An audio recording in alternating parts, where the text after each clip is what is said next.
Sir ನಮಸ್ಕಾರ. ಇದೊಂದು 2.25 ಎಕರೆ ಜಮೀನು ಅಂತಂದರೆ NHಗೆ ಭಾರಿ ಹತ್ತಿರಗಿರೋಂಥ ಜಮೀನು. ಇದು NHಗೆ ಒಂದು ಅರ್ಧ ಕಿಲೋಮೀಟ್ರ್ ಅಷ್ಟೇ ಬರಬೇಕು. ತಾರ್ ರೋಡಿಂದ ಒಂದು 200 ಮೀಟ್ರ್ ಒಳಗಡೆ ಬರಬೇಕು ಸ್ನೇಹಿತರೆ. ನೋಡಿ, ಎಲ್ಲ 2.25 ಎಕರೆ ಜಮೀನು. 1 ಎಕರೆ ಖರಾಬ್ ಸಿಗುತ್ತೆ. ಟೋಟಲು 3.25 ಎಕರೆ ಆಗುತ್ತೆ. ಹೆಚ್ಚು ಕಮ್ಮಿ 4 ಎಕರೆ ಅನ್ಕೊಳ್ಳಿ. ಇದು ತೋಟ ಗೀಟ ಮಾಡ್ಕೋಬೋದು. ಸೂಪರ್ ಜಾಗ. ಇಲ್ಲಿ ನೋಡಿ, ಇಲ್ಲೆಲ್ಲ ಪಕ್ಕದಲ್ಲೆಲ್ಲ ತೋಟ ಆಗಿದೆ ಆಲ್ರೆಡಿ. ಟೋಟಲ್ ಬೌಂಡ್ರಿ ಇದು 2.25 ಎಕರೆ RTC. ಒಂದು ಎಕರೆ 10 ಗುಂಟೆ ಏನೋ ಖರಾಬಾಗಿ ಬರುತ್ತೆ ಅಂತ ಹೇಳ್ತಾ ಇದ್ದಾರೆ.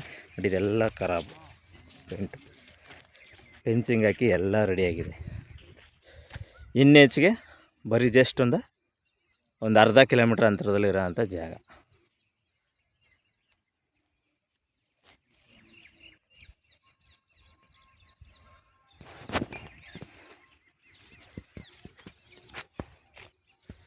ಎರಡು 2.25 ಎಕರೆ.